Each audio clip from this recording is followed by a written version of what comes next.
بسم اللہ الرحمن الرحیم۔ شروع کرتا ہوں اللہ کے نام سے جو بے انتہا مہربان نہایت رحم کرنے والے ہیں۔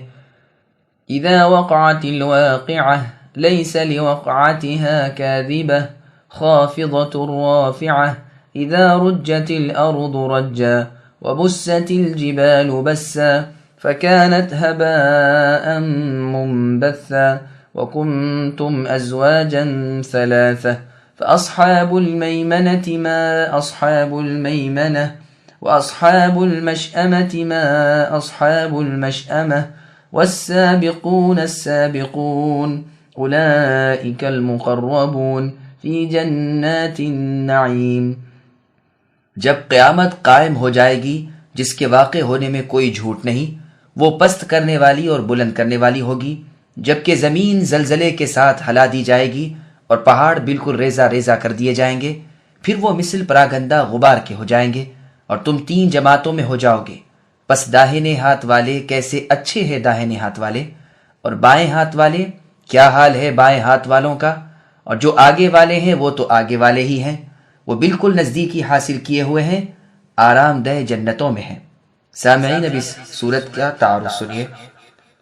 سنن ترمذی میں ہے، ایک مرتبہ ابو بکر صدیق رضی اللہ عنہ نے رسول اللہ صلی اللہ علیہ وسلم سے کہا، اے اللہ کے رسول آپ بوڑھے ہو گئے؟ رسول اللہ نے فرمایا، ہاں، مجھے سورہ ہود نے اور سورہ واقعہ نے اور سورہ والمرسلات نے اور سورہ عما یتساءلون نے اور سورہ اذا الشمس کوورت نے بوڑھا کر دیا۔ اس حدیث کو امام ترمذی رحمہ اللہ لائے ہیں اور اسے حسن غریب کہتے ہیں۔ مسند احمد میں ہے، جابر رضی اللہ عنہ فرماتے ہیں کہ رسول اللہ صلی اللہ علیہ وسلم نمازیں اسی طرح پڑھتے تھے جس طرح تم آج پڑھتے ہو، لیکن رسول اللہ کی نماز تخفیف والی ہوتی تھی، یعنی ہلکی۔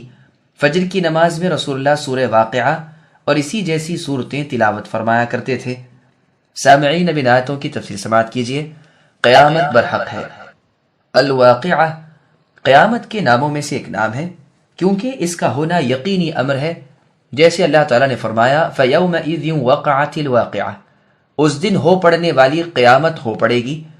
اس کا واقع ہونا حتمی امر ہے، نہ اسے کوئی ٹال سکے نہ ہٹا سکے، وہ اپنے مقررہ وقت پر آ کر ہی رہے گی۔ جیسے اور آیت میں اللہ نے فرمایا استجیبوا لربکم الآیہ، یعنی اپنے پروردگار کی باتیں مان لو اس سے پہلے کہ وہ دن آئے جسے کوئی دفع کرنے والا نہیں۔ اور جگہ اللہ نے فرمایا سأل سائل بعذاب واقع، سائل کا سوال اس عذاب سے ہے جو یقیناً آنے والا ہے جسے کوئی روک نہیں سکتا۔ اور آیت میں اللہ نے فرمایا یوم یقول کن فیکون، یعنی جس دن اللہ تعالیٰ فرمائیں گے ہو جا تو قیامت ہو جائے گی۔ اللہ ہی کا قول حق ہے اور اللہ ہی اس کے مالک ہیں۔ جس دن سور پھونکا جائے گا وہ عالم غیب و ظاہر ہے اور وہ حکیم و خبیر ہے۔ قیامت کاذبہ نہیں یعنی برحق ہے، ضرور ہونے والی ہے۔ اس دن نہ تو دوبارہ آنا ہے دنیا میں، نہ وہاں سے لوٹنا ہے نہ واپس آنا ہے۔ قیامت کا تذکرہ کاذبہ مصدر ہے جیسے عاقبہ اور عافیہ، وہ دن پست کرنے والا اور ترقی دینے والا ہے، بہت سے لوگوں کو نیچوں کا نیچ کر کے جہنم میں پہنچا دے گا جو دنیا میں بڑے ذی عزت و وقار تھے، اور بہت سے لوگوں کو وہ اونچا کر دے گا اعلیٰ علیین اور جنت نعیم تک پہنچا دے گا۔ گو دنیا میں وہ پست اور بے قدر تھے۔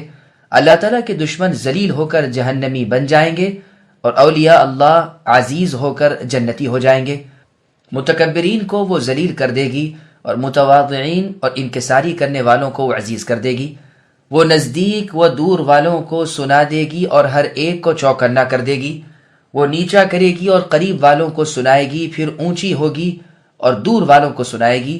زمین ساری کی ساری لرزنے لگے گی، چپا چپا کپ کپانے لگے گا، لمبائی اور چوڑائی زمین میں زلزلہ پڑ جائے گا اور بے طرح ہلنے لگے گی۔ یہ حالت ہو جائے گی کہ گویا چھلنی میں کوئی چیز ہے جسے کوئی ہلا رہا ہے۔ اور آیت میں اللہ نے فرمایا اذا زلزلت الارض زلزالها، اور جگہ فرمایا یا ایھا الناس اتقوا ربکم ان زلزلۃ الساعۃ شیء عظیم، کہ لوگو اللہ تعالیٰ سے ڈرو جو تمہارے رب ہیں، یقین مانو کہ قیامت کا زلزلہ بہت بڑی چیز ہے۔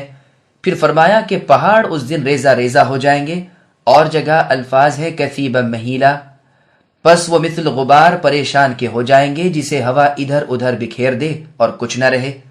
ہبا ان شراروں کو بھی کہتے ہیں جو آگ جلاتے وقت پتنگوں کی طرح اڑتے ہیں، نیچے گرنے پر وہ کچھ نہیں رہتے۔ منبت اس چیز کو کہتے ہیں جسے ہوا اوپر کر دے اور پھیلا کر نابود کر دے، جیسے پتوں کے چورے کو ہوا ادھر سے ادھر کر دیتی ہے۔ اس قسم کی اور آیتیں بھی بہت سی ہیں جن سے ثابت ہے کہ پہاڑ اپنی جگہ سے ٹل جائیں گے، ٹکڑے ہو جائیں گے، پھر ریزہ ریزہ ہو کر بے نام و نشان ہو جائیں گے۔ لوگ اس دن 3 قسموں میں منقسم ہو جائیں گے۔ ایک جماعت عرش کے دائیں ہوگی، اور یہ لوگ وہ ہوں گے جو آدم علیہ السلام کی دائیں کروٹ سے نکلے تھے، اور نام اعمال داہنے ہاتھ میں دیے جائیں گے اور دائیں جانب چلائے جائیں گے۔ یہ جنتیوں کا عام گروہ ہے۔ دوسری جماعت عرش کے بائیں جانب ہوگی۔ یہ وہ لوگ ہوں گے جو آدم علیہ السلام کی بائیں کروٹ سے نکالے گئے تھے، انہیں نام اعمال بائیں ہاتھ میں دیے گئے تھے اور بائیں کی طرف راہ پر لگائے گئے تھے۔ یہ سب جہنمی ہے۔ اللہ تعالیٰ ہم سب کو محفوظ رکھے۔ تیسری جماعت اللہ عز و جل کے سامنے ہوگی۔ یہ خاص الخاص لوگ ہوں گے۔ یہ اصحاب یمین سے بھی زیادہ باوقعات اور خاص قرب کے مالک ہیں۔ یہ اہل جنت کے سردار ہیں۔ ان میں رسول ہیں، انبیاء ہیں، صدیق و شہداء ہیں۔ یہ تعداد میں بنسبت دائیں ہاتھ والوں کے کم ہے۔ بس یہ 3 قسم تمام اہل محشر کی ہو جائے گی، جیسے کہ اس سورت کے آخر میں بھی اختصار کے ساتھ ان کی یہی تقسیم کی گئی ہے۔ اسی طرح سورہ فاطر میں اللہ تعالیٰ نے فرمایا ثم اورثنا الكتاب الذين اصطفينا من عبادنا فمنهم ظالم لنفسه ومنهم مقتصد ومنهم سابق بالخيرات باذن الله، یعنی پھر ہم نے اپنی کتاب کا وارث اپنے چنندہ بندوں کو بنایا، بس ان میں سے بعض تو اپنے اوپر ظلم کرنے والے ہیں اور بعض میانہ روش ہیں اور بعض اللہ کے حکم سے نیکیوں کی طرف آگے بڑھنے والے ہیں۔ بس یہاں بھی 3 قسم ہیں۔ یہ اس وقت جبکہ ظالم لنفسہ کی وہ تفسیر لیں جو اس کے مطابق ہے، ورنہ ایک دوسرا قول بھی ہے جو اس آیت کی تفسیر کے موقع پر گزر چکا۔ ابن عباس رضی اللہ عنہما وغیرہ بھی یہی فرماتے ہیں، 2 گروہ، وہ تو جنتی اور ایک جہنمی۔ نیکوں کے درجات۔ سابقون کون لوگ ہیں؟ اس کے بارے میں بہت سے اقوال ہیں۔ مثلا انبیاء علیہم السلام، اہل علیین، یوشع بن نون علیہ السلام جو موسیٰ علیہ السلام پر سب سے پہلے ایمان لائے تھے، وہ مؤمن جن کا ذکر سورہ یاسین میں ہے جو عیسیٰ علیہ السلام پر پہلے ایمان لائے تھے، علی بن ابی طالب رضی اللہ عنہ جو محمد صلی اللہ علیہ وسلم کی طرف سبقت کر گئے تھے، وہ لوگ جنہوں نے دونوں قبلوں کی طرف نماز پڑھی تھی، ہر امت کے وہ لوگ جو اپنے اپنے نبیوں پر پہلے ایمان لائے تھے، وہ لوگ جو مسجد میں سب سے پہلے جاتے ہیں، جو جہاد میں سب سے آگے نکلتے ہیں۔ یہ سب اقوال دراصل صحیح ہیں، یعنی یہ سب لوگ سابقون ہیں، اللہ تعالیٰ کے فرمان کو آگے بڑھ کر دوسروں پر سبقت کر کے قبول کرنے والے سب میں داخل ہیں۔ قرآن کریم میں اور جگہ ہے اللہ نے فرمایا سارعوا الی مغفرۃ من ربکم الآیہ، یعنی اپنے رب کی بخشش اور اس جنت کی طرف جلدی کرو جس کا عرض یعنی جس کی چوڑائی مثل آسمان و زمین کے ہے۔ بس جس شخص نے اس دنیا میں نیکیوں کی طرف سبقت کی، وہ آخرت میں اللہ کی نعمتوں کی طرف بھی سابق ہی رہے گا۔ ہر عمل کی جزا اسی جنس سے ہوتی ہے، جیسا جو کرتا ہے ویسا ہی پاتا ہے۔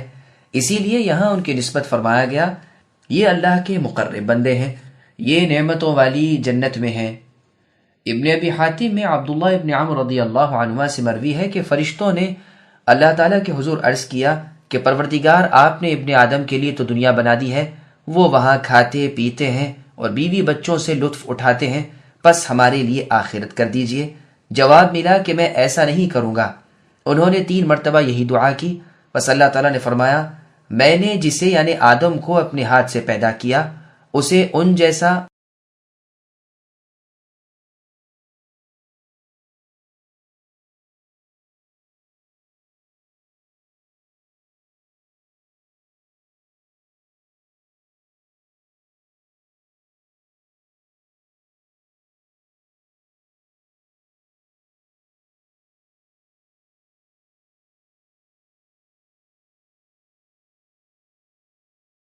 ثلة من الأولين وقليل من الآخرين على سرر موضونة متكئين عليها متقابلين يطوف عليهم ولدان مخلدون بأكواب وأباريق وكأس من معين لا يصدعون عنها ولا ينزفون وفاكهة مما يتخيرون ولحم طير مما يشتهون وحور عين كأمثال اللؤلؤ المكنون جزاء بما كانوا يعملون لا يسمعون فيها لغوا ولا تأثيما إلا قيلا سلاما سلاما۔ بہت بڑا گروہ تو اگلے لوگوں میں سے ہوگا اور تھوڑے سے پچھلے لوگوں میں سے۔ یہ لوگ سونے کے تاروں سے بنے ہوئے تختوں پر ایک دوسرے کے سامنے تکیے لگائے بیٹھے ہوں گے۔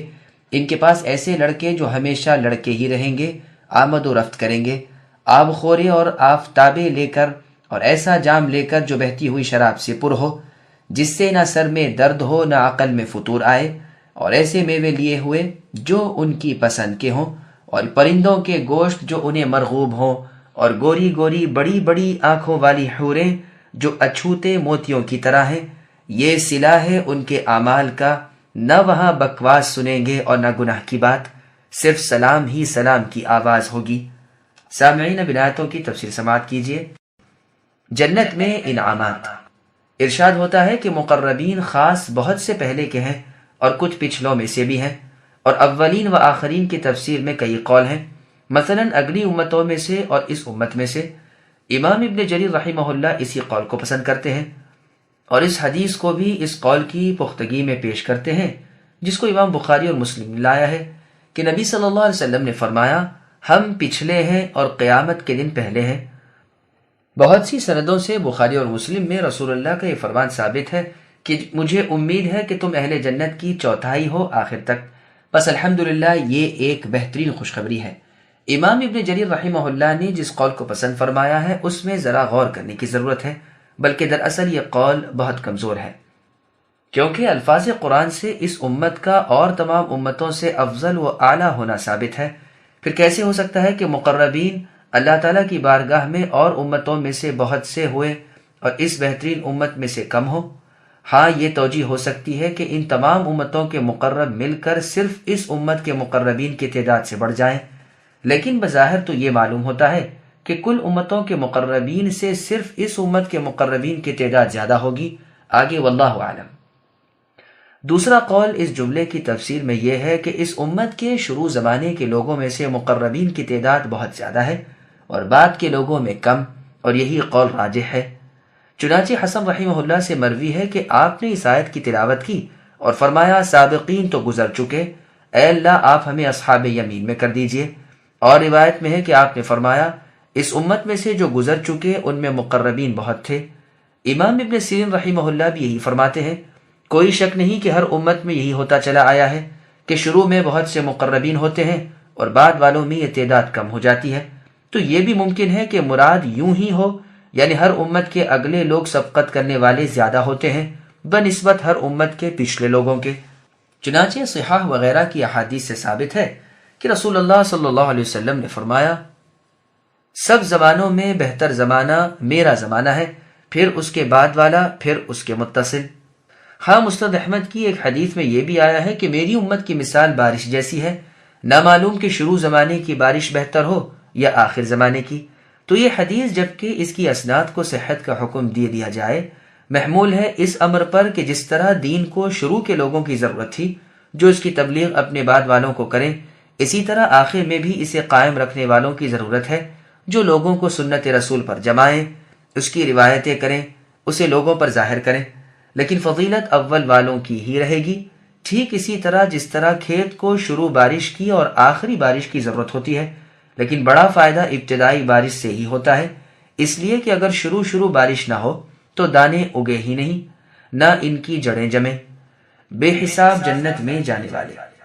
اسی لیے رسول اللہ صلی اللہ علیہ وسلم فرماتے ہیں، جیسا کہ صحیح بخاری اور مسلم میں حدیث ہے، ایک جماعت میری امت میں سے ہمیشہ حق پر رہ کر غالب رہے گی، ان کے دشمن ان کو ضرر نہ پہنچا سکیں گے، ان کے مخالف انہیں رسوا اور پست نہ کر سکیں گے، یہاں تک کہ قیامت قائم ہو جائے اور وہ اسی طرح ہو۔ الغرض یہ امت باقی تمام امتوں سے افضل و اشرف ہے، اور اس میں مقربین رب بنسبت اور امتوں کے بہت ہیں اور بہت بڑے مرتبے والے، کیونکہ دین کے کامل ہونے اور نبی کے عالی مرتبہ کے لحاظ سے یہ سب بہتر ہیں۔ تواتر کے ساتھ یہ حدیث ثبوت کو پہنچ چکی ہے کہ رسول اللہ صلی اللہ علیہ وسلم نے فرمایا، اس امت میں سے 70,000 لوگ بغیر حساب کے جنت میں جائیں گے، جیسا کہ صحیح بخاری صحیح مسلم میں روایت ہے۔ اور سنن ترمذی کی روایت میں ہے ہر 1000 کے ساتھ 70,000 اور ہوں گے۔ جنتیوں کے بیٹھنے کے تخت اور آرام کرنے کے پلنگ سونے کے تاروں سے بنے ہوئے ہوں گے، جن میں جگہ بجگہ موتی ٹکے ہوئے ہوں گے، در و یاقوت جڑے ہوئے ہوں گے۔ یہ فعیل معنی میں مفعول کے ہے، اسی لیے اونٹنی کے پیٹ کے نیچے والے کو وضین کہتے ہیں۔ سب کے منہ آپس میں ایک دوسرے کے سامنے ہوں گے، کوئی کسی کی طرف پیٹ دیے ہوئے نہ ہوگا۔ وہ غلمان ان کی خدمت گزاری میں مشغول ہوں گے جو عمر میں ویسے ہی چھوٹے رہیں گے، نہ بڑے ہوں نہ بوڑھے ہوں، نہ ان میں تغیر تبدل آئے۔ اکواب کہتے ہیں ان کوزوں کو جن کی ٹونٹی اور پکڑنے کی چیز نہ ہو، اور اباریق وہ آفتابیں جو ٹونٹی اور پکڑے جانے کے قابل ہوں۔ یہ سب شراب کی جاری نہر سے چھلکتے ہوئے ہوں گے، جو شراب نہ ختم ہو نہ کم ہو، کیونکہ اس میں چشمے بہہ رہے ہیں۔ جام چھلکتے ہوئے ہر وقت اپنے نازک ہاتھوں میں لیے ہوئے یہ گل اندام ساقی ادھر ادھر گشت کر رہے ہوں گے۔ اس شراب سے نہ انہیں سر درد ہو نہ ان کی عقل زائل ہو، بلکہ باوجود پورے سرور اور کیف کے عقل و حواس اپنی جگہ قائم رہیں گے اور کامل لذت حاصل ہوگی۔ شراب میں 4 صفتیں ہیں: نشہ، سردرد، قے اور پیشاب کا آنا۔ پس پروردگار عالم نے جنت کی شراب کا ذکر کر کے ان چاروں نقصان کی نفی کر دی کہ وہ جنت کی شراب ان نقصانات سے پاک ہے۔ پھر قسم قسم کے میوے اور طرح طرح کے پرندوں کے گوشت انہیں ملیں گے، جس میوے کو جی چاہے اور جس طرح کے گوشت کی طرف دل کی رغبت ہو موجود ہو جائے گا۔ یہ تمام چیزیں لیے ہوئے ان کے سلیقہ شعار خدام ہر وقت ان کے ارد گرد گھومتے رہیں گے، تاکہ جس چیز کی جب کبھی خواہش ہو لے لیں۔ جنت کے میوے۔ اس آیت میں دلیل ہے کہ آدمی میوے چن چن کر اپنی خواہش کے مطابق کھا سکتا ہے۔ ایک خواب۔ مسند احمد میں ہے رسول اللہ صلی اللہ علیہ وسلم کو خواب پسند تھا۔ بسا اوقات رسول اللہ پوچھ لیا کرتے تھے کہ کسی نے خواب دیکھا ہے؟ اگر کوئی ذکر کرتا اور پھر رسول اللہ اس خواب سے خوش ہوتے تو اسے بہت اچھا لگتا۔ ایک مرتبہ ایک عورت رسول اللہ کے پاس آئی اور کہا، اے اللہ کے رسول، میں نے آج ایک خواب دیکھا ہے کہ گویا میرے پاس کوئی آیا اور مجھے مدینے سے لے چلا اور جنت میں پہنچا دیا۔ پھر میں نے ایک دھماکہ سنا جس سے جنت میں ہلچل مچ گئی۔ میں نے جو نظر اٹھا کر دیکھا تو فلاں بن فلاں کو دیکھا۔ 12 شخصوں کے نام لیے، انہیں 12 شخصوں کا ایک لشکر بنا کر رسول اللہ نے کئی دن ہوئے ایک مہم پر روانہ کیا ہوا تھا۔ فرماتی ہیں انہیں لایا گیا، یہ اطلس کے کپڑے پہنے ہوئے تھے، ان کی رگیں جوش مار رہی تھیں۔ حکم ہوا کہ انہیں نہر بیضخ میں لے جاؤ یا نہر بیضخ میں۔ کہا جب ان لوگوں نے اس نہر میں غوطہ لگایا تو ان کے چہرے 14ویں رات کے چاند کی طرح چمکنے لگ گئے۔ پھر ایک سونے کی سینی میں گدری کھجوریں آئیں جو انہوں نے اپنی حسب منشا کھائیں، اور ساتھ ہی ہر طرح کے میوے جو چوطرف چنے ہوئے تھے، جس میوے کو ان کا جی چاہتا تھا لیتے تھے اور کھاتے تھے۔ میں نے بھی ان کے ساتھ شرکت کی اور وہ میوے کھائے۔ مدت کے بعد ایک قاصد آیا اور کہا، فلاں فلاں اشخاص جنہیں اے اللہ کے رسول آپ نے لشکر میں بھیجا تھا شہید ہو گئے۔ ٹھیک 12 شخصوں کے نام لیے، اور یہ وہی نام تھے جنہیں اس عورت نے اپنے خواب میں دیکھا تھا۔ رسول اللہ صلی اللہ علیہ وسلم نے ان نیک بخت صحابیہ کو پھر بلوایا اور فرمایا، اب اپنا خواب دوبارہ بیان کرو۔ اس نے پھر بیان کیا اور انہی لوگوں کے نام لیے جن کے نام قاصد نے لیے تھے۔ طبرانی میں ہے کہ جنتی جس میوے کو درخت سے توڑے گا وہیں اس جیسا اور پھل لگ جائے گا۔ مسند احمد میں ہے کہ جنتی پرند بختی اونٹ کے برابر ہیں جو چرتے چگتے رہتے ہیں۔ صدیق اکبر رضی اللہ عنہ نے کہا، اللہ کے رسول، یہ پرند تو نہایت ہی مزے کے ہوں گے۔ رسول اللہ نے فرمایا، ان کے کھانے والے ان سے بھی زیادہ ناز و نعمت والے ہوں گے۔ 3 مرتبہ یہی جملہ ارشاد فرمایا، پھر فرمایا، مجھے اللہ سے امید ہے کہ اے ابو بکر تم ان میں سے ہو جو ان پرندوں کا گوشت کھائیں گے۔ طوبہ کیا ہے؟ حافظ ابو عبداللہ مقدسی کتاب صفت الجنہ میں ہے کہ رسول اللہ صلی اللہ علیہ وسلم کے سامنے طوبہ کا ذکر ہوا، بس رسول اللہ نے صدیق اکبر رضی اللہ عنہ سے دریافت فرمایا کہ جانتے ہو طوبہ کیا ہے؟ آپ رضی اللہ عنہ نے فرمایا، اللہ اور اس کے رسول کو پورا علم ہے۔ رسول اللہ نے فرمایا، جنت کا ایک درخت ہے جس کی طولانی کا علم بجز اللہ تعالیٰ کے اور کسی کو نہیں۔ اس کی ایک ایک شاخ تلے تیز سوار 70 سال تک چلا جائے پھر بھی اس کا سایہ ختم نہ ہو۔ اس کے پتے بڑے چوڑے چوڑے ہیں، ان پر بختی اونٹ کے برابر پرند آ کر بیٹھتے ہیں۔ ابو بکر رضی اللہ عنہ نے فرمایا، پھر تو یہ پرند بڑی ہی نعمتوں والے ہوں گے۔ رسول اللہ نے فرمایا ان سے زیادہ نعمتوں والے ان کے کھانے والے ہوں گے، اور انشاءاللہ تم بھی انہی میں سے ہو۔ قتادہ رحمہ اللہ سے بھی یہ پچھلا حصہ مروی ہے۔ ابن ابی دنیا میں حدیث ہے کہ رسول اللہ سے کوثر کے بابت سوال ہوا تو رسول اللہ نے فرمایا وہ جنتی نہر ہے جو مجھے اللہ عز و جل نے عطا فرمائی ہے، دودھ سے زیادہ سفید اور شہد سے زیادہ میٹھا اس کا پانی ہے، اس کے کنارے بختی اونٹوں کی گردنوں جیسے پرند ہیں۔ عمر رضی اللہ نے فرمایا وہ پرند تو بڑے مزے میں ہے۔ رسول اللہ نے فرمایا ان کا کھانے والا ان سے زیادہ مزے میں ہے۔ جنت میں اہل جنت کے لیے جنتی پرندے بھی ہوں گے۔ حور کی دوسری قراءت را کے زیر سے بھی ہے، پیش سے تو یہ مطلب ہے کہ جنتوں کے لیے حوریں ہوں گی، اور زیر سے مطلب یہ ہے کہ گویا اگلے اعراب کی ماتحتی میں یہ اعراب بھی ہیں، جیسے وَأَمْسَحُوا بِرُؤُوسِكُمْ وَأَرْجُلِكُمْ میں زیر کی قراءت ہے، اور جیسے کہ عَالِيَهُمْ ثِيَابُ سُنْدُسٍ خُضْرٍ وَإِسْتَبْرَقٍ میں، اور یہ معنی بھی ہو سکتے ہیں کہ غلمان اپنے ساتھ حوریں بھی لیے ہوئے ہوں گے، لیکن یہ ان کے محلات میں اور خیموں میں نہ کہ عام طور پر، واللہ عالم۔ یہ حوریں ایسی ہوں گی جیسے تر و تازہ سفید صاف موتی ہوں، جیسے سورہ صافات میں ہے كَأَنَّهُنَّ بَيْضٌ مَكْنُونٌ۔ سورہ رحمان میں بھی یہ وصف مع تفسیر گزر چکا ہے۔ یہ ان کے نیک اعمال کا صلہ اور بدلہ ہے، یعنی یہ تحفے ان کے حسن کار گزاری کا انعام ہے۔ یہ جنت میں لغو، بے ہدا، بے معنی، خلاف طبع کوئی کلمہ بھی نہ سنیں گے، حقارت اور برائی کا ایک لفظ بھی کان میں نہ پڑے گا، جیسے اور آیت میں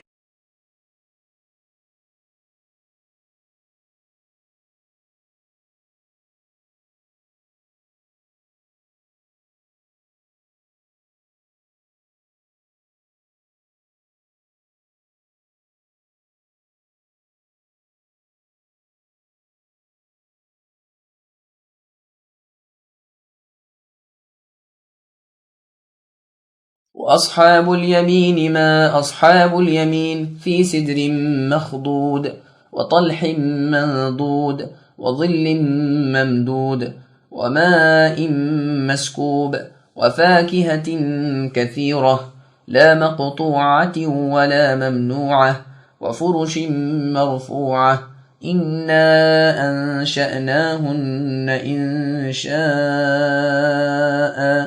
فجعلناهن أبكارا عربا أترابا لأصحاب اليمين۔ اور داہنے ہاتھ والے کیا ہی اچھے ہیں داہنے ہاتھ والے، وہ بغیر کانٹوں کی بیریوں اور تہ بتہ کیلوں اور لمبے لمبے سائیوں اور بہتے ہوئے پانیوں اور بکثرت پھلوں جو نہ ختم ہو نہ روک لیے جائیں، اور اونچے اونچے فرشوں میں ہوں گے۔ ہم نے ان کی بیویوں کو خاص طور پر بنایا ہے اور ہم نے انہیں قواریاں کر دی ہیں، وہ محبوبہ اور ہم عمر ہیں، دائیں ہاتھ والوں کے لیے ہیں۔ سامعین اب آیتوں کی تفصیل سماعت کیجیے۔ نیکوں کا حال، سابقین کا حال بیان کر کے اب اللہ تعالیٰ ابرار کا حال بیان فرماتے ہیں جو سابقین سے کم مرتبہ ہیں۔ ان کا کیا حال ہے اور کیا نتیجہ ہے اسے سنیے۔ یہ ان جنتوں میں ہے جہاں بیری کے درخت ہیں لیکن کانٹوں دار نہیں، اور پھل بکثرت اور بہترین ہے۔ دنیا میں بیری کے درخت زیادہ کانٹوں والے اور کم پھلوں والے ہوتے ہیں، جنت کے یہ درخت زیادہ پھلوں والے اور بالکل بے خار ہوں گے۔ پھلوں کے بوجھ سے درخت کے تنے جھکے جاتے ہوں گے۔ جنت کے درخت، حافظ ابو بکر احمد ابن سلمان النجاد رحمہ اللہ نے ایک روایت وارد کی ہے کہ صحابہ رضی اللہ عنہم کہتے ہیں کہ اعرابیوں یعنی دیہاتیوں کا رسول اللہ کے سامنے آنا اور رسول اللہ سے مسائل پوچھنا ہمیں بہت نفع دیتا تھا۔ ایک مرتبہ ایک دیہاتی نے آ کر کہا، اے اللہ کے رسول، قرآن میں ایک ایسے درخت کا بھی ذکر ہے جو ایذا یعنی تکلیف دیتا ہے۔ رسول اللہ نے پوچھا وہ کون سا؟ اس نے کہا بیری کا درخت۔ رسول اللہ نے فرمایا پھر تم نے اس کے ساتھ ہی لفظ مخدود نہیں پڑھا؟ اس کے کانٹے اللہ تعالیٰ نے دور کر دیے ہیں اور ان کے بدلے پھل پیدا کر دیے ہیں۔ ہر بیری میں بہتر قسم کے ذائقے ہوں گے جن کا رنگ و مزہ مختلف ہوگا۔ یہ روایت دوسری کتابوں میں بھی مروی ہے، یعنی مستدرک حاکم میں بھی ہے اور زوائد الزہد لابن المبارک میں بھی ہے۔ اس میں لفظ طلحن کا ہے اور 70 ذائقوں کا بیان ہے۔ طلح ایک بڑا درخت ہے جو حجاز کی سرزمین میں ہوتا ہے۔ یہ کانٹے دار درخت ہے اس میں کانٹے بہت زیادہ ہوتے ہیں۔ چنانچہ ابن جریر میں اس کی شہادت عربی کے ایک شعر سے بھی دی ہے۔ مندود کے معنی تہ بتہ پھل والا، پھل سے لدا ہوا۔ ان دونوں کا ذکر اس لیے ہوا کہ عرب ان درختوں کی گہری اور میٹھی چھاؤں کو پسند کرتے تھے۔ یہ درخت بظاہر دنیاوی درخت جیسا ہوگا، لیکن بجائے کانٹوں کے اس میں شیرین پھل ہوں گے۔ جوہری رحمہ اللہ فرماتے ہیں طلح بھی کہتے ہیں اور طلع بھی۔ علی رضی اللہ عنہ سے بھی یہ مروی ہے، تو ممکن ہے کہ یہ بھی بیری کی ہی صفت ہو، یعنی وہ بیریاں بے خار اور بکثرت پھلدار ہیں، واللہ اعلم۔ اور حضرات نے طلح سے مراد کیلے کا درخت کہا ہے۔ اہل یمن کیلے کو طلح کہتے ہیں اور اہل حجاز موز کہتے ہیں۔ لمبے لمبے سایوں میں یہ ہوں گے۔ صحیح بخاری میں ہے، رسول مقبول صلی اللہ علیہ وسلم فرماتے ہیں کہ جنت کے درخت کے سائے تلے تیز سوار 100 سال تک چلتا رہے گا، لیکن سایہ ختم نہ ہوگا۔ اگر تم چاہو اس آیت کو پڑھو۔ صحیح مسلم میں بھی یہ روایت موجود ہے، اور مسند احمد میں بھی اور مسند ابو یعلا میں بھی، اور حدیث میں شک کے ساتھ ہے، یعنی 70 یا 100، اور یہ بھی ہے کہ یہ شجرۃ الخلد ہے۔ ابن جریر اور ترمذی میں بھی یہ حدیث ہے، بس یہ حدیث متواتر اور قطعاً صحیح ہے۔ اس کی اسنادیں بہت ہیں اور اس کے راوی ثقہ ہیں۔ ابن ابی حاتم کی تفسیر وغیرہ میں بھی یہ حدیث ہے۔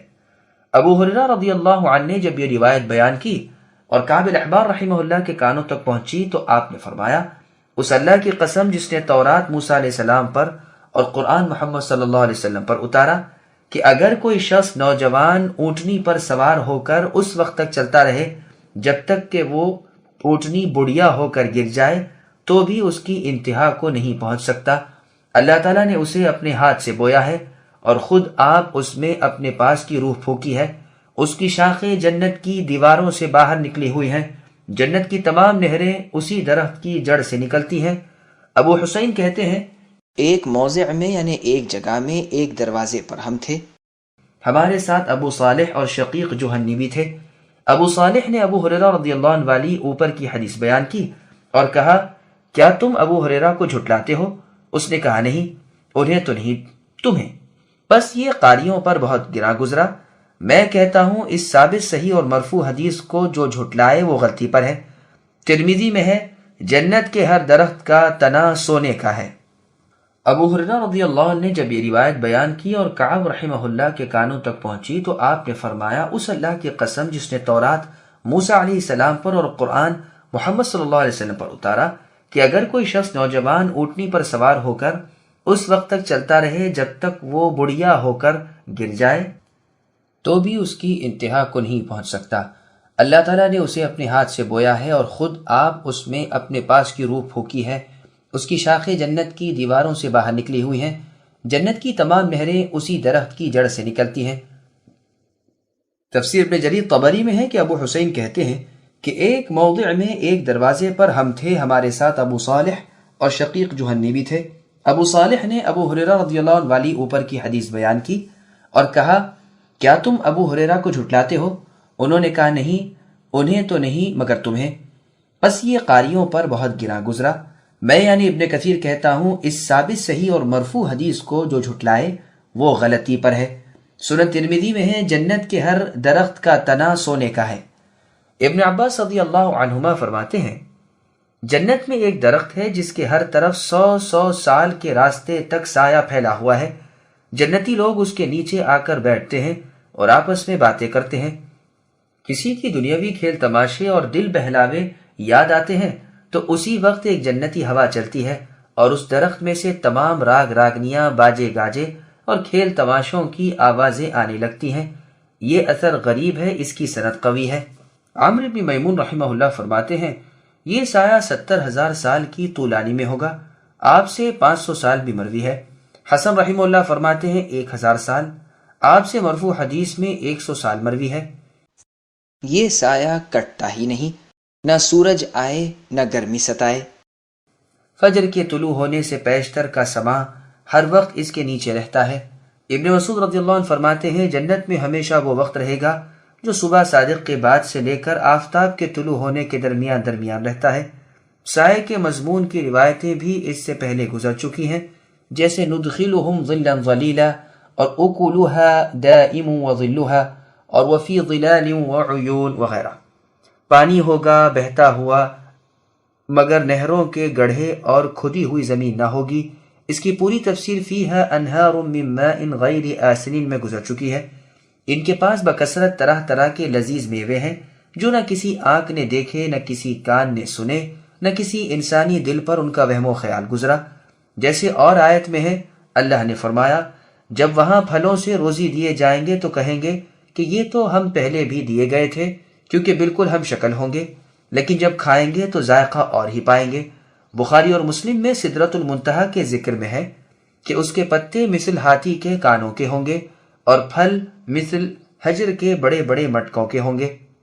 ابن عباس رضی اللہ عنہما سے اس حدیث میں جس میں آپ نے سورج کے گہن ہونے کا اور رسول اللہ کا سورج گہن کی نماز ادا کرنے کا واقعہ تفصیل سے بیان کیا ہے، یہ بھی ہے کہ بعد فراغت آپ کے ساتھ کے نمازیوں نے رسول اللہ سے پوچھا، اے اللہ کے رسول، ہم نے آپ کو اس جگہ آگے بڑھتے اور پیچھے ہٹتے دیکھا، کیا بات تھی؟ رسول اللہ نے فرمایا، میں نے جنت دیکھی، جنت کے میوے کا خوشہ لینا چاہا، اگر میں لے لیتا تو رہتی دنیا تک وہ رہتا اور تم کھاتے رہتے۔ یہ روایت بخاری مسلم نے سنن ابی داؤد کی ہے۔ ابو یعلا میں ہے کہ ظہر کے فرض نماز پڑھاتے ہوئے رسول اللہ آگے بڑھ گئے اور ہم بھی، پھر رسول اللہ نے گویا کوئی چیز لینی چاہی، پھر پیچھے ہٹ آئے۔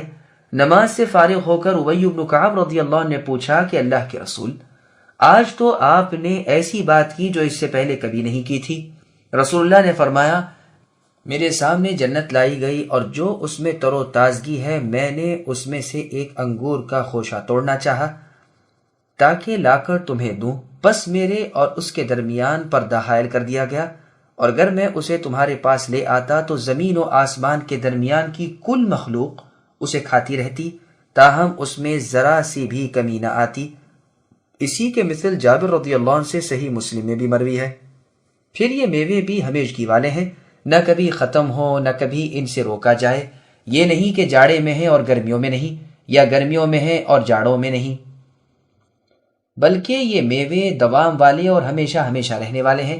جب طلب کر لیں پالیں، اللہ کی قدرت سے ہر وقت وہ موجود رہیں گے، بلکہ کسی کانٹے اور کسی شاخ کی بھی آڑ نہ ہوگی، نہ دوری ہوگی، نہ حاصل کرنے میں تکلف اور تکلیف ہوگی، بلکہ ادھر پھل توڑا ادھر اس کے قائم مقام دوسرا پھل لگ گیا، جیسے کہ اس سے پہلے حدیث میں گزر چکا۔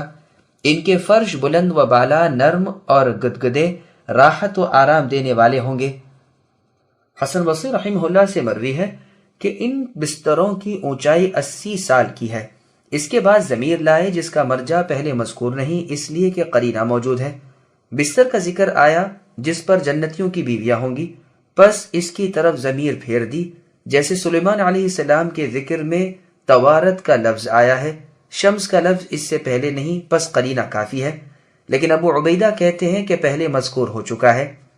وحور عین، جنت کی حوریں۔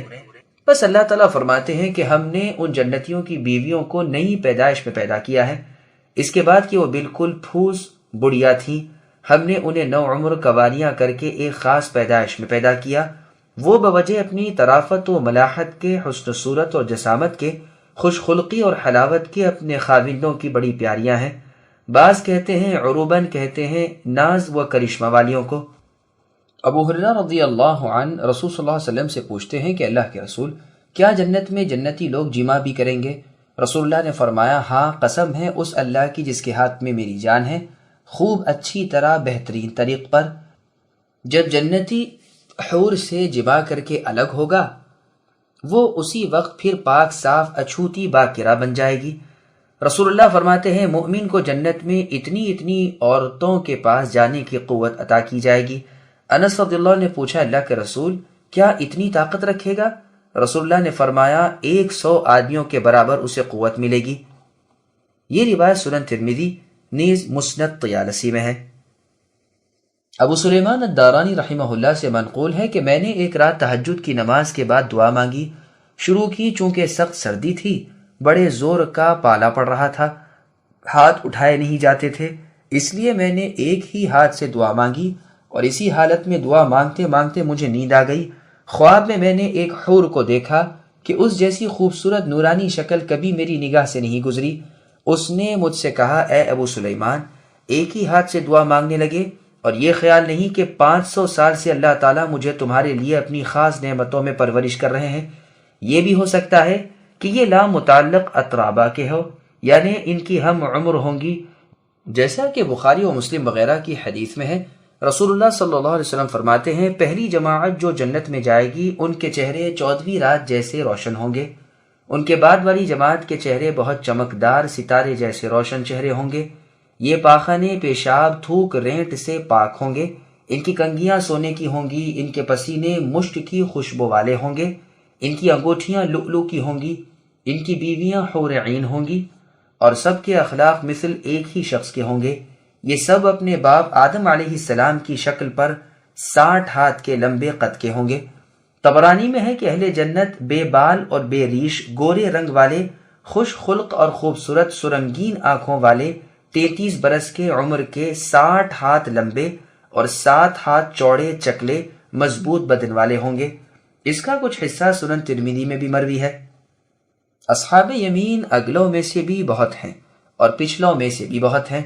ابن ابی حاتم میں ہے، رسول اللہ نے اپنے اصحاب سے فرمایا، میرے سامنے انبیاء مع اپنے تابعدار امتیوں کے پیش ہوئے، بعض نبی گزرتے تھے اور بعض نبی کے ساتھ ایک جماعت ہوتی تھی، اور بعض نبی کے ساتھ صرف 3 آدمی ہوتے تھے اور بعض کے ساتھ ایک بھی نہ تھا۔ راوی حدیث قتادہ رحمہ اللہ نے اتنا بیان فرما کر یہ آیت پڑھی، الیس منکم رجل رشید، کیا تم میں سے ایک بھی رشید سمجھ والا نہیں؟ یہاں تک کہ موسیٰ ابن عمران علیہ السلام گزرے، جو بنی اسرائیل کی ایک بڑی جماعت ساتھ لیے ہوئے تھے۔ میں نے پوچھا، پروردگار یہ کون ہے؟ جواب ملا، یہ تمہارے بھائی موسیٰ ابن عمران علیہ السلام ہے اور ان کے ساتھ ان کی تابعداری کرنے والی امت ہے۔ میں نے پوچھا، اے اللہ پھر میری امت کہاں ہے؟ فرمایا، اپنی داہنی جانب نیچے کی طرف دیکھو۔ میں نے دیکھا تو بہت بڑی جماعت نظر آئی، لوگوں کے بکثرت چہرے دمک رہے تھے۔ پھر مجھ سے پوچھا، کہو اب تو خوش ہو؟ میں نے کہا، ہاں اے اللہ میں خوش ہوں۔ مجھ سے پھر فرمایا، اب اپنی دائیں جانب کناروں کی طرف دیکھو۔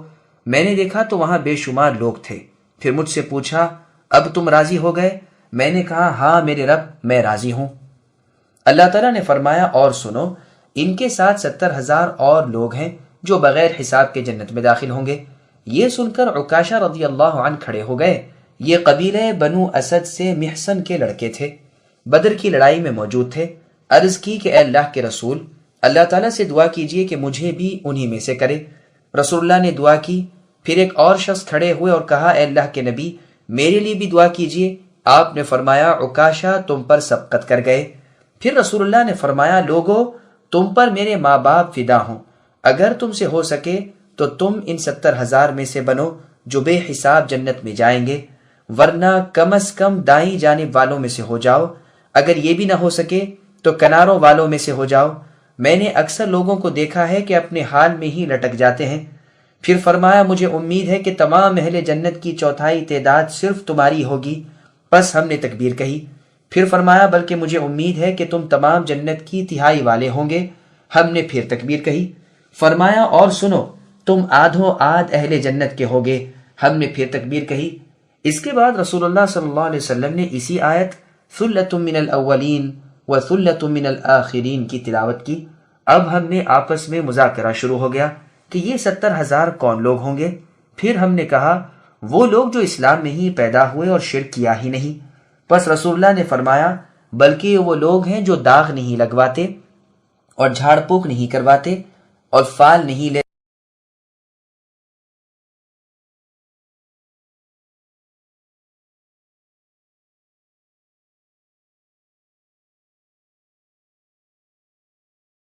ثلة من الأولين وثلة من الآخرين وأصحاب الشمال ما أصحاب الشمال في سموم وحميم وظل من يحموم لا بارد ولا كريم إنهم كانوا قبل ذلك مترفين وكانوا يصرون على الحنث العظيم وكانوا يقولون أئذا متنا وكنا ترابا وعظاما أئنا لمبعوثون أو آباؤنا الأولون قل إن الأولين والآخرين لمجموعون إلى ميقات يوم معلوم ثم إنكم أيها الضالون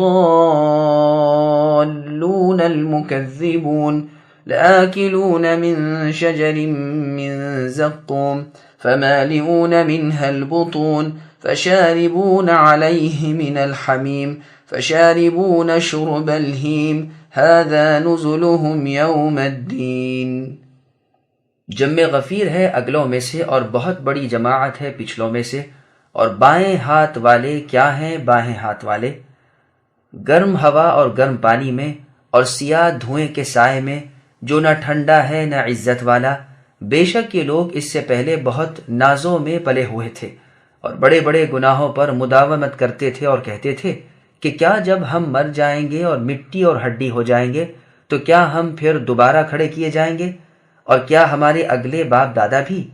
اے نبی آپ کہہ دیجئے کہ یقیناً سب اگلے اور پچھلے البتہ یہ جمع کیے جائیں گے ایک مقرر دن کے وقت. پھر تم اے گمراہو جھٹلانے والو البتہ کھانے والے ہو درخت توہر کا اور اسی سے پیٹ بھرنے والے ہو، پھر اس پر کھولتا ہوا گرم پانی پینے والے ہو، پھر پینے والے بھی پیاسے اونٹوں کی طرح. قیامت کے دن ان کی مہمانی یہ ہے. سامعین اب ان آیتوں کی تفسیر سماعت کیجیے. دوزخیوں کی سزا. اصحاب یمین کا ذکر کرنے کے بعد اصحاب شمال کا ذکر ہو رہا ہے. اللہ تعالیٰ فرماتے ہیں ان کا کیا حال ہے، یہ کس عذاب میں ہے.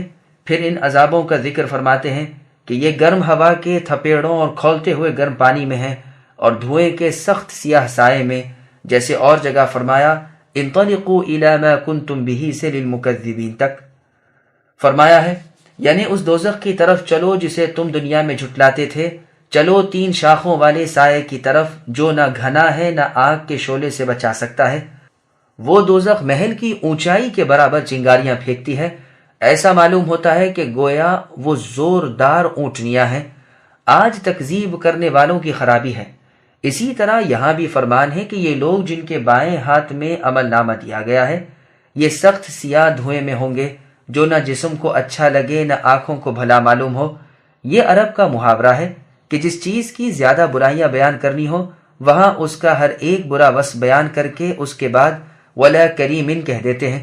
پھر اللہ تعالیٰ بیان فرماتے ہیں کہ یہ لوگ ان سزاؤں کے مستحق اس لیے ہوئے کہ دنیا میں جو اللہ تعالیٰ کی نعمتیں انہیں ملی تھیں ان میں یہ مست ہو گئے، رسولوں کی باتوں کی طرف نظر بھی نہ اٹھائی، بدکاریوں میں پڑ گئے اور پھر توبہ کی طرف دلی توجہ بھی نہ رہی. حنث العظیم سے مراد بقول ابن عباس رضی اللہ عنہما کفر و شرک ہے. بعض کہتے ہیں چھوٹی قسم ہے. پھر ان کا ایک اور عیب بیان ہو رہا ہے کہ یہ قیامت کا ہونا بھی محال جانتے تھے، اس کی تکذیب کرتے تھے اور عقلی استدلال پیش کرتے تھے کہ مر کر مٹی میں مل کر پھر بھی کہیں کوئی جی سکتا ہے. انہیں جواب مل رہا ہے کہ کل اولاد آدم قیامت کے دن نئی زندگی میں پیدا ہو کر اور ایک میدان میں جمع ہوگی. ایک وجود ایسا نہ ہوگا جو دنیا میں آیا ہو اور یہاں نہ ہو. جیسے اور جگہ ہے اللہ نے فرمایا اس دن سب جمع کر دیے جائیں گے، یہ حاضر باشی کا دن ہے، تمہیں دنیا میں چند روز مہلت ہے. قیامت کے دن کون ہے جو اللہ تعالیٰ کی اجازت کے بغیر لب بھی ہلا سکے؟ انسان 2 قسم پر تقسیم کر دیے جائیں گے، نیک الگ اور بد علیحدہ. وقت قیامت محدود اور مقرر ہے، کمی زیادتی تقدیم و تاخیر اس میں بالکل نہ ہوگی. پھر تم اے گمراہو اور جھٹلانے والو زقوم کے درخت کھلوائے جاؤ گے، انہی سے پیٹ بوجھل کرو گے کیونکہ جبرن وہ تمہارے حلق میں ٹھوسا جائے گا، پھر اس پر کھولتا ہوا گرم پانی تمہیں پینا پڑے گا اور وہ بھی اس طرح جیسے پیاسا اونٹ پی رہا ہو. ہیم جمع ہے، اس کا واحد حیم ہے اور مؤنث ہیما ہے. حائم اور حائمہ بھی کہا جاتا ہے. سخت پیاس والے اونٹ کو کہتے ہیں جسے پیاس کی بیماری ہوتی ہے، پانی چوستا رہتا ہے لیکن سیرابی نہیں ہوتی اور نہ اس بیماری سے اونٹ جابر ہوتا ہے. اسی طرح یہ جہنمی جبرن سخت گرم پانی پلائے جائیں گے جو خود ایک بدترین عذاب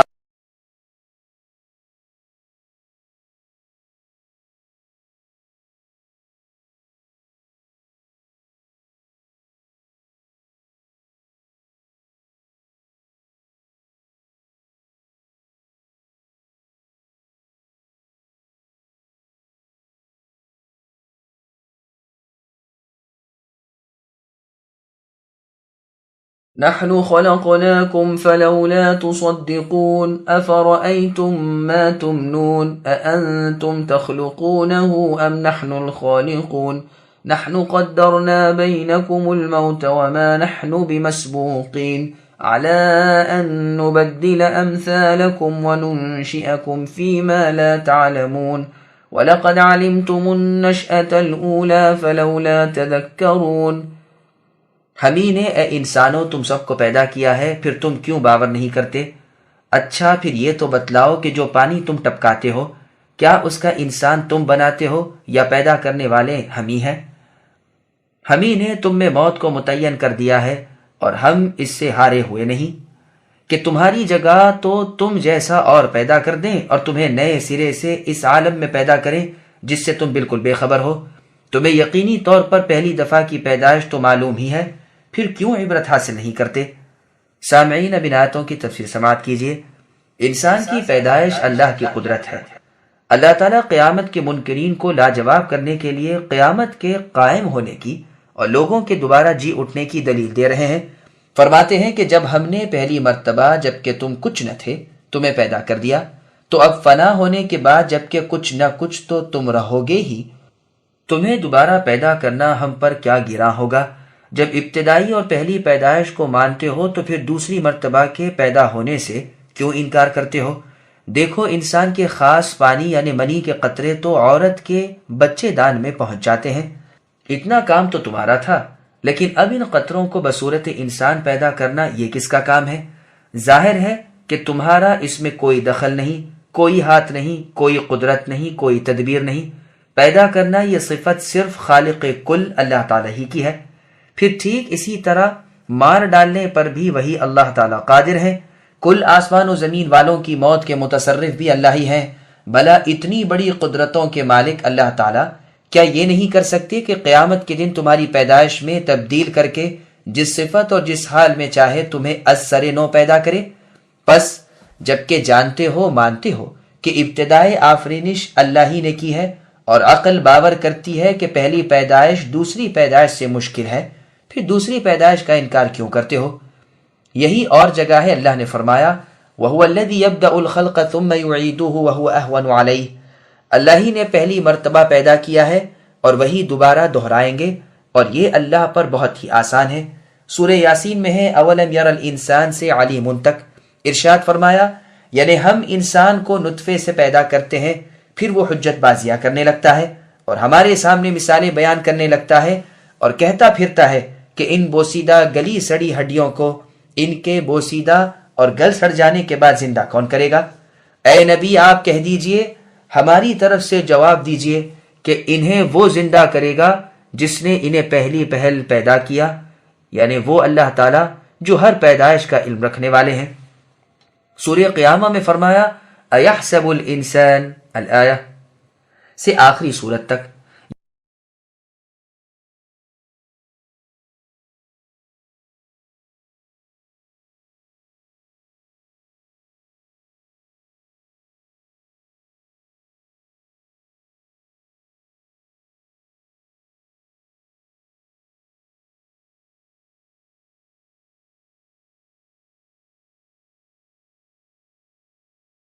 أفرأيتم ما تحرثون أأنتم تزرعونه أم نحن الزارعون لو نشاء لجعلناه حطاما فظلتم تفكهون إنا لمغرمون بل نحن محرومون أفرأيتم الماء الذي تشربون أأنتم أنزلتموه من المزن أم نحن المنزلون لو نشاء جعلناه أجاجا فلولا تشكرون أفرأيتم النار التي تورون أأنتم أنشأتم شجرتها أم نحن المنشئون نحن جعلناها تذكرة ومتاعا للمقوين فسبح باسم ربك العظيم۔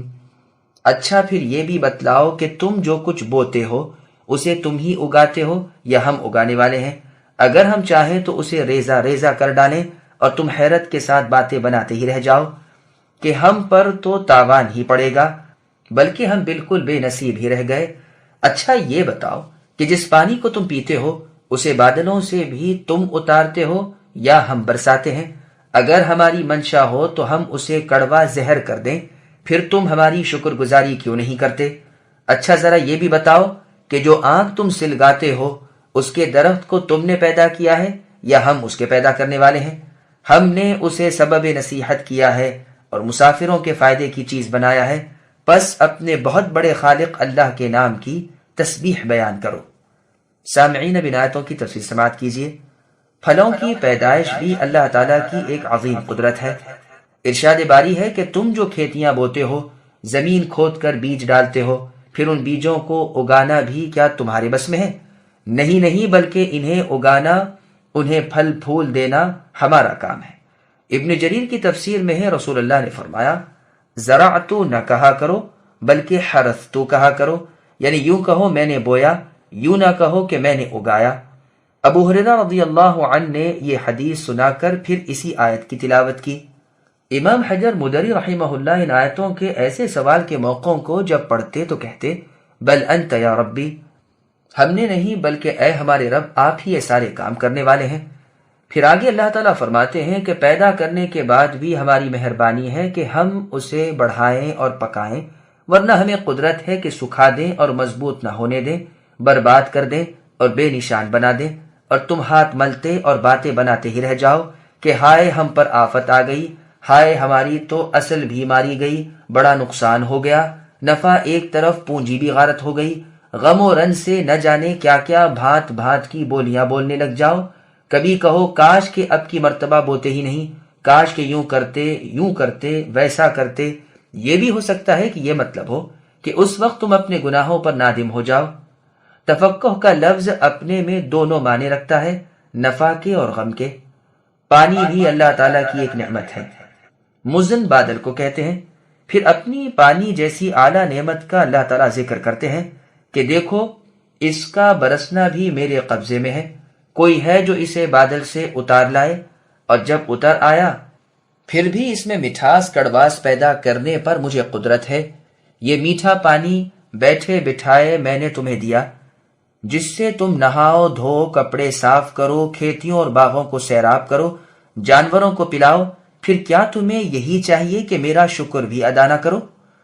رسول اللہ صلی اللہ علیہ وسلم پانی پی کر فرمایا کرتے تھے، الحمدللہ الذی سقاناہ عذبا فراتا برحمتہ ولم یجعلہ ملحا اجاجا بذنوبنا، یعنی اللہ تعالیٰ کا شکر ہے کہ اللہ نے ہمیں میٹھا اور عمدہ پانی اپنی رحمت سے پلایا اور ہمارے گناہوں کے باعث اسے کھاری اور کڑوا نہ بنا دیا۔ یہ روایت گو کہ ضعیف ہے لیکن معنی کے اعتبار سے درست ہے۔ عرب میں دو درخت ہوتے ہیں، مرخ اور عفار۔ ان کی سبز شاخیں جب ایک دوسرے سے رگڑی جائیں تو آگ نکلتی ہے۔ اس نعمت کو یاد دلا کر اللہ تعالیٰ فرماتے ہیں کہ یہ آگ جس سے تم پکاتے رہندتے ہو اور سینکڑوں فائدے حاصل کر رہے ہو، بتلاؤ اس کی اصل یعنی درخت، اس کے پیدا کرنے والے تم ہو یا میں ہوں؟ اس آگ کو ہم نے تذکرہ بنایا ہے، یعنی اسے دیکھ کر جہنم کی آگ کو یاد کرو اور اس سے بچنے کی راہ لو۔ قتادہ رحمہ اللہ کی ایک مرسل حدیث میں ہے کہ رسول اللہ نے فرمایا، تمہاری یہ دنیا کی آگ دوزخ کی آگ کا 70واں حصہ ہے۔ لوگوں نے کہا اللہ کے رسول یہی بہت کچھ ہے۔ رسول اللہ نے فرمایا ہاں، پھر یہ 70واں حصہ بھی 2 مرتبہ پانی سے بجھایا گیا ہے، اب یہ اس قابل ہوا ہے کہ تم اس سے نفع اٹھا سکو اور اس کے قریب جا سکو۔ یہ مرسل حدیث مسند حمیدی نیز مسند احمد میں بھی ہے اور بالکل صحیح ہے۔ مقوین سے مراد مسافر ہیں۔ بعضوں نے کہا ہے جنگل میں رہنے سہنے والے لوگ مراد ہیں، بعضوں نے کہا ہے ہر بھوکا مراد ہے۔ غرض دراصل ہر وہ شخص مراد ہے جسے آگ کی ضرورت ہو اور وہ اس سے فائدہ حاصل کرنے کا محتاج ہو۔ ہر امیر، فقیر، شہری، دیہاتی، مسافر، مقیم کو اس کی حاجت ہوتی ہے، پکانے کے لیے، تاپنے کے لیے، روشنی وغیرہ کے لیے۔ پھر اللہ کی اس کریمی کو دیکھیے کہ درختوں میں لوہے میں اللہ نے اسے رکھ دیا تاکہ مسافر اپنے ساتھ لے جا سکے اور ضرورت کے وقت اپنا کام نکال سکے۔ سنن نبی داؤد وغیرہ میں حدیث ہے کہ رسول اللہ صلی اللہ علیہ وسلم نے فرمایا، 3 چیزوں میں تمام مسلمان کا برابر کا حصہ ہے، آگ، گھاس اور پانی۔ ابن ماجہ میں ہے یہ تینوں چیزیں روکنے کا کسی کو حق نہیں۔ ایک روایت میں ان کی قیمت کا ذکر بھی ہے لیکن اس کی سند ضعیف ہے، واللہ اعلم۔ پھر آگے اللہ فرماتے ہیں تم سب کو چاہیے کہ اس بہت بڑی قدرتوں کے مالک اللہ کی ہر وقت پاکیزگی بیان کرتے رہو، جس نے آگ جیسی جلا دینے والی چیز کو تمہارے لیے نفع دینے والی بنا دیا، جس نے پانی کو کھاری اور کڑوا نہ کر دیا کہ تم پیاس کے مارے تکلیف اٹھاؤ، بلکہ اسے میٹھا صاف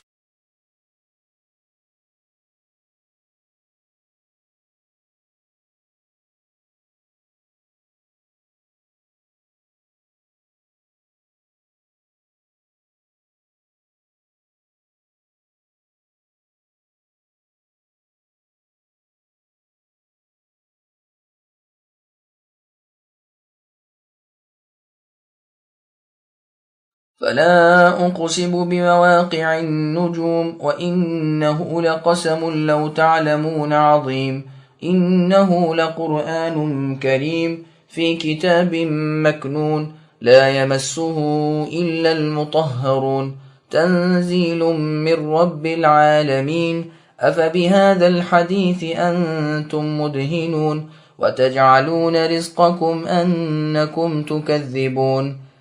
پس میں قسم کھاتا ہوں ستاروں کے گرنے کی، اور اگر تمہیں علم ہو تو یہ بہت بڑی قسم ہے کہ بے شک یہ قرآن بہت بڑی عزت والا ہے، جو ایک محفوظ کتاب میں درج ہے جسے صرف پاک لوگ ہی چھو سکتے ہیں۔ یہ رب العالمین کی طرف سے اترا ہوا ہے، پس کیا تم ایسی بات کو سرسری اور معمولی سمجھ رہے ہو اور اپنے حصے میں یہی لیتے ہو کہ جھٹلاتے پھرو۔ سامعین، اب آیتوں کی تفسیر سماعت کیجیے۔ ستاروں کے طلوع ہونے کی قسم۔ ضحاک رحمہ اللہ فرماتے ہیں اللہ کی یہ قسمیں کلام کو شروع کرنے کے لیے ہوا کرتی ہیں، لیکن یہ قول ضعیف ہے۔ جمہور فرماتے ہیں یہ قسمیں ہیں اور ان میں ان چیزوں کی عظمت کا اظہار بھی ہے۔ بعض مفسرین کا قول ہے کہ یہاں پر لا زائد ہے اور انہ لقرآن جواب قسم ہے، اور لوگ کہتے ہیں لا کو زائد بتلانے کی کوئی وجہ نہیں۔ کلام عرب کے دستور کے مطابق وہ قسم کے شروع میں آتا ہے جبکہ جس چیز پر قسم کھائی جائے وہ منفی ہو، جیسے ام المؤمنین عائشہ رضی اللہ عنہا کے اس قول میں کہ لا واللہ ما مست ید رسول اللہ صلی اللہ علیہ وسلم ید امرأۃ قط، یعنی اللہ کی قسم رسول صلی اللہ علیہ وسلم نے اپنا ہاتھ کسی عورت کے ہاتھ سے لگایا نہیں۔ یہ روایت بخاری اور مسلم کی ہے، یعنی بیعت میں عورتوں سے مصافحہ نہیں کیا۔ اسی طرح یہاں بھی لا قسم کے شروع میں مطابق قاعدہ ہے نہ کہ زائد۔ تو کلام کا مقصود یہ ہے کہ تمہارے جو خیالات قرآن کریم کی نسبت ہیں کہ یہ جادو ہے، یہ کہانت ہے، غلط ہیں، بلکہ یہ پاک کتاب کلام اللہ ہے۔ بعض عرب کہتے ہیں کہ لا سے ان کے کلام کا انکار ہے، پھر اصل امر کا اثبات الفاظ میں ہے۔ مواقع نجوم سے مراد قرآن کا بتدریج اترنا ہے۔ لوح محفوظ سے تو لیلۃ القدر میں ایک ساتھ آسمان اول پر اتر آیا، پھر حسب ضرورت تھوڑا تھوڑا وقت پر وقت اترتا رہا، یہاں تک کہ کئی برسوں میں پورا اتر آیا۔ مجاہد رحمہ اللہ فرماتے ہیں اس سے مراد ستاروں کے طلوع اور ظاہر ہونے کی آسمانی جگہ ہیں، مواقع سے مراد منازل ہیں۔ حسن رحمہ اللہ فرماتے ہیں قیامت کے دن ان کا منتشر ہو جانا ہے۔ ضحاک رحمہ اللہ فرماتے ہیں اس سے مراد وہ ستارے ہیں جن کی نسبت مشرکین عقیدہ رکھتے ہیں کہ فلاں فلاں تارے کی وجہ سے ہم پر بارش برسی۔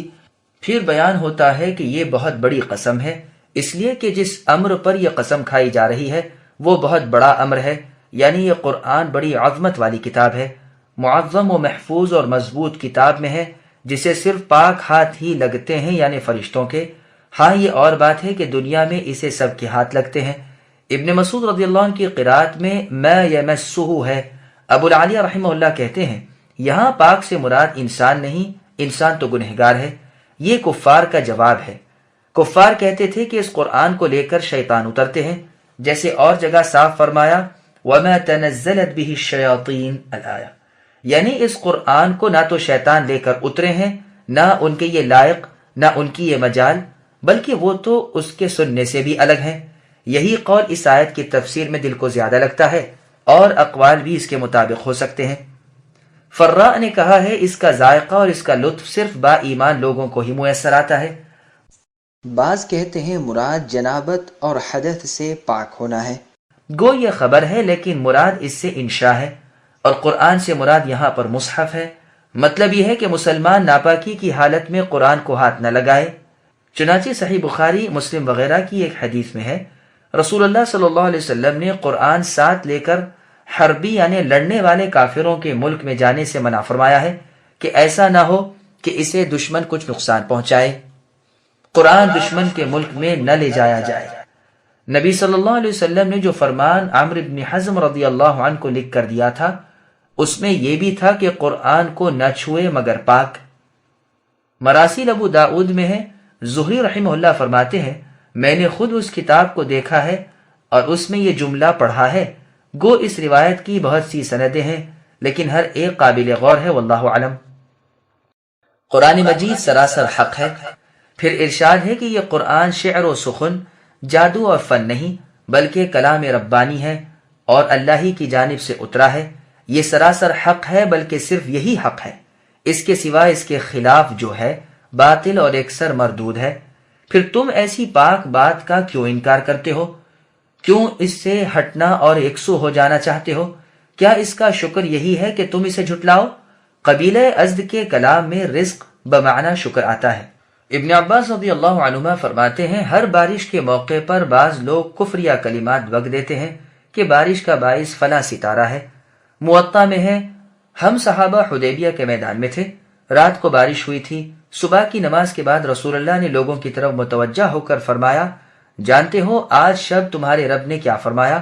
لوگوں نے کہا اللہ کو معلوم اور اللہ کے رسول کو۔ رسول اللہ نے فرمایا سنو، یہ فرمایا کہ آج میرے بندوں میں سے بہت سے میرے ساتھ کافر ہوئے اور بہت سے ایماندار بن گئے۔ جس نے کہا کہ ہم پر اللہ کے فضل و کرم سے پانی برسا، وہ تو میری ذات پر ایمان رکھنے والا اور ستاروں سے کفر کرنے والا ہوا، اور جس نے کہا فلاں فلاں ستارے سے بارش برسی، اس نے میرے ساتھ کفر کیا اور اس ستارے پر ایمان لایا۔ یہ روایت صحیح بخاری، سنن نبی داؤد، نیز صحیح مسلم اور موطا مالک میں ہے۔ مسلم کی حدیث میں عموم ہے کہ آسمان سے جو برکت نازل ہوتی ہے وہ بعض کے ایمان کا اور بعض کے کفر کا باعث بن جاتی ہے۔ ہاں یہ خیال رہے کہ ایک مرتبہ عمر رضی اللہ عنہ نے ابن عباس رضی اللہ عنہما سے پوچھا تھا کہ سریہ نامی ستارہ کتنا باقی ہے؟ پھر کہا تھا کہ اس علم والوں کا خیال ہے کہ یہ اپنے ساقط ہو جانے کے ہفتے بھر بعد افق پر نمودار ہوتا ہے۔ چنانچہ یہی ہوا بھی کہ اس سوال و جواب اور استفسار کو 7 روز گزرے تھے جو پانی برسا۔ یہ واقعہ محمول ہے عادت اور تجربے پر، نہ یہ کہ اس ستارے میں ہی اور اس ستارے کو ہی اثر کا موجد جانتے ہوں۔ اس قسم کا عقیدہ تو کفر ہے۔ ہاں تجربے سے کوئی چیز معلوم کر لینا یا کوئی بات کہہ دینا دوسری چیز ہے۔ اس بارے کی بہت سی حدیثیں آیت ما یفتح اللہ للناس من رحمت کی تفسیر میں گزر چکی ہیں۔ ایک حدیث میں ہے کہ ایک شخص کو رسول اللہ صلی اللہ علیہ وسلم نے یہ کہتے ہوئے سن لیا کہ فلاں ستارے کے اثر سے بارش ہوئی، تو رسول اللہ نے فرمایا تو جھوٹا ہے، یہ تو اللہ کی برسائی ہوئی ہے، یہ اللہ تعالیٰ کا رزق ہے۔ چنانچہ سنن دارمی، مسند حمیدی وغیرہ میں ہے، رسول اللہ صلی اللہ علیہ وسلم نے فرمایا کہ لوگوں کو نہ جانے کیا ہو گیا ہے، اگر 7 سال قحط سالی رہے اور پھر اللہ اپنے فضل و کرم سے بارش برسائے تو بھی یہ جھٹ سے زبان سے نکالنے لگیں گے کہ فلاں ستارے نے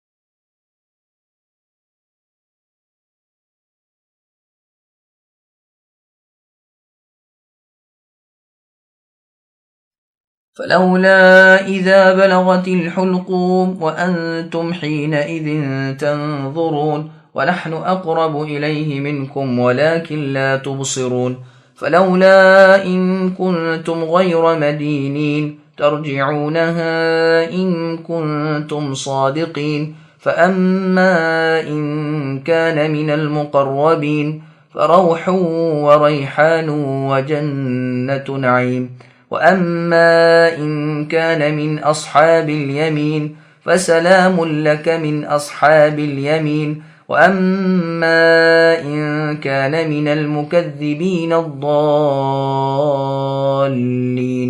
فنزل من حميم وتصلية جحيم إن هذا لهو حق اليقين فسبح باسم ربك العظيم۔ پس جب کہ روح نرخرے تک پہنچ جائے اور تم اس وقت تک رہے ہو، ہم اس شخص سے بنسبت تمہارے بہت زیادہ قریب ہوتے ہیں لیکن تم نہیں دیکھ سکتے۔ پس اگر تم کسی کے زیر فرما نہیں اور اس قول میں سچے ہو تو ذرا اس روح کو تو لوٹا لو۔ پس جو کوئی بارگاہ الہی سے قریب ہوگا اسے تو راحت ہے اور غذائیں ہیں اور آرام والی جنت ہے، اور جو شخص داہنے والوں میں سے ہے تو بھی سلامتی ہے تمہارے لیے کہ تو داہنے والوں میں سے ہے۔ لیکن اگر کوئی جھٹلانے والوں گمراہوں میں سے ہے تو کھولتے گرم پانی کی مہمانی ہے اور دوزخ میں جانا۔ یہ خبر سراسر حق اور قطعاً یقینی ہے۔ پس اے نبی آپ اپنے عظیم الشان پروردگار کی تسبیح بیان کریں۔ سامعین اب ان آیتوں کی تفسیر سماعت کیجیے۔ عالم نزع یعنی موت کے وقت کا ذکر۔ اسی مضمون کی آیتیں سورہ قیامہ میں بھی ہیں۔ اللہ تعالیٰ فرماتے ہیں کہ ایک شخص اپنے آخری وقت میں ہے، نزع کا عالم ہے، روح پرواز کر رہی ہے، تم سب پاس بیٹھے دیکھ رہے ہو، کوئی کچھ نہیں کر سکتا۔ ہمارے فرشتے جنہیں تم دیکھ نہیں سکتے تم سے بھی زیادہ قریب اس مرنے والے سے ہیں۔ جیسے اور جگہ ہے اللہ نے فرمایا وَهُوَ الْقَاهِرُ فَوْقَ عِبَادِهِ وَيُرْسِلُ عَلَيْكُمْ حَفَظَةً الآیہ۔ اور اللہ تعالیٰ اپنے بندوں پر غالب ہے، وہ تم پر اپنے پاس سے محافظ بھیجتے ہیں۔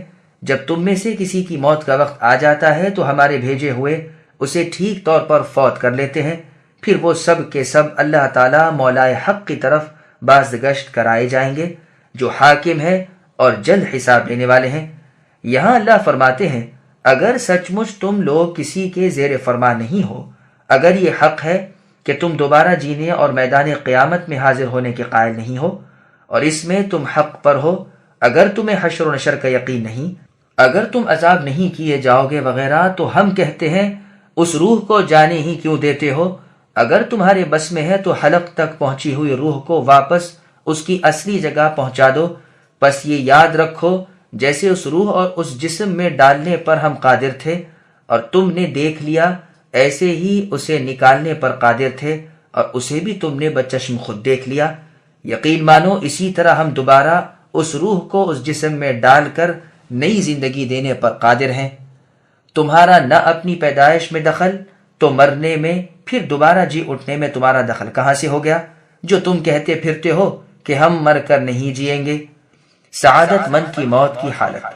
یہاں وہ احوال بیان ہو رہے ہیں جو موت کے وقت، سکرات کے وقت دنیا کی آخری گھڑی میں انسانوں کے ہوتے ہیں، کہ یا تو وہ اعلیٰ درجے کا اللہ کا مقرب بندہ ہے یا اس سے کم درجے کا ہے جن کے داہنے ہاتھ میں نام اعمال دیا جائے گا، یا بالکل بد نصیب ہے جو اللہ سے جاہل رہا اور راہ حق سے غافل رہا۔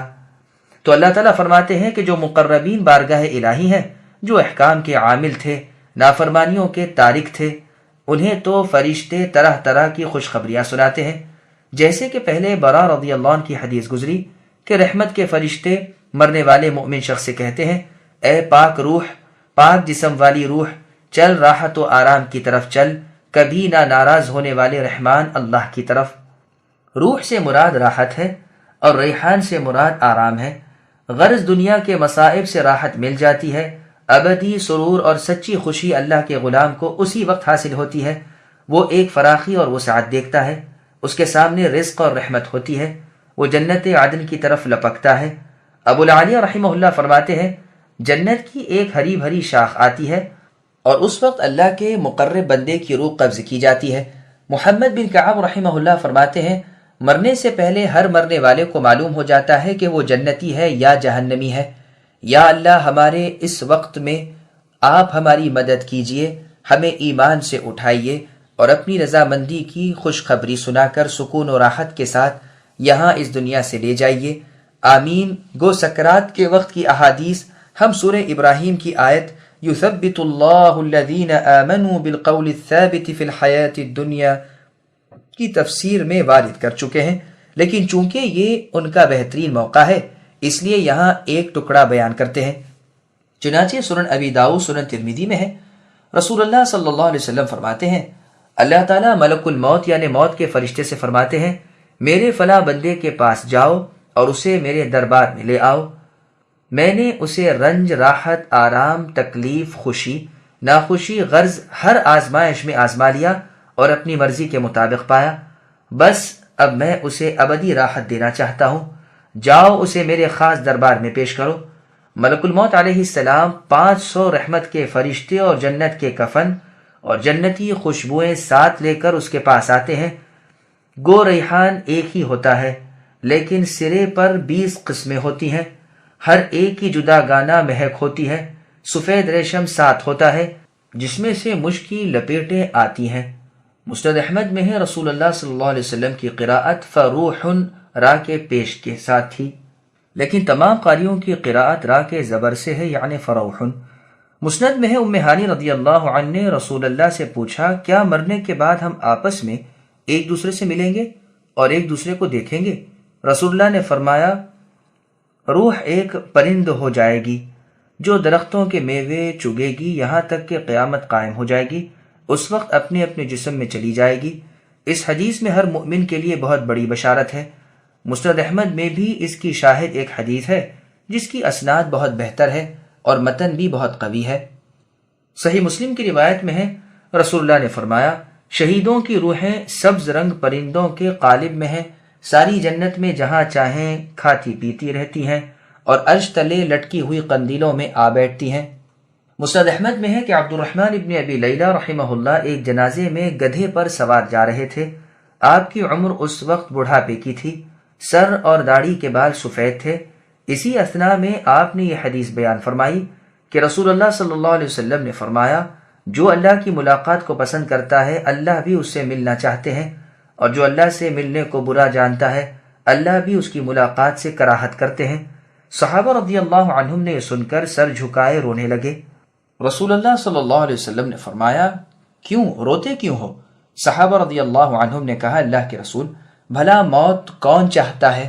فرمایا، سنو مطلب سکرات کے وقت سے ہے۔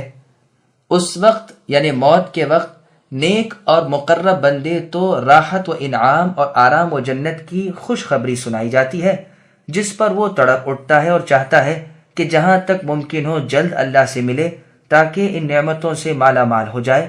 بس اللہ بھی اس کی ملاقات کی تمنا کرتے ہیں، یعنی اس کی ملاقات کو پسند کرتے ہیں، اور اگر بد بندہ ہے تو اسے موت کے وقت گرم پانی اور جہنم کی مہمانی کی خبر دی جاتی ہے، جس سے یہ بیزار ہو جاتا ہے اور اس کی روح رونگٹے میں چھپنے اور اٹکنے لگتی ہے، اور یہ دل سے چاہتا ہے کہ کسی طرح اللہ کے حضور میں حاضر نہ ہو۔ بس اللہ بھی اس کی ملاقات کو ناپسند کرتے ہیں۔ پھر آگے اللہ فرماتے ہیں، اگر وہ سعادت مندوں سے ہے تو موت کے فرشتے اسے سلام کہتے ہیں، تجھ پر سلامتی ہو، تو اصحاب یمین میں سے ہے، اللہ کے عذابوں سے تو سلامتی پائے گا، اور خود فرشتے بھی اسے سلام کرتے ہیں۔ جیسے اور آیت میں اللہ نے فرمایا، ان الذين قالوا ربنا الله ثم استقاموا تتنزل عليهم الملائکہ، الآیہ، یعنی سچے پکے توحید والوں کے پاس ان کے انتقال کے وقت رحمت کے فرشتے آتے ہیں اور انہیں بشارت دیتے ہیں کہ کچھ ڈر خوف نہیں، کچھ رنج و غم نہ کر، جنت تیرے لیے حسب وعدہ تیار ہے، دنیا اور آخرت میں ہم تیری حمایت کے لیے موجود ہیں، جو تمہارا جی چاہے تمہارے لیے موجود ہے، جو تمنا تم کرو گے پوری ہو کر رہے گی، غفور و رحیم اللہ کے تم ذی عزت مہمان ہو۔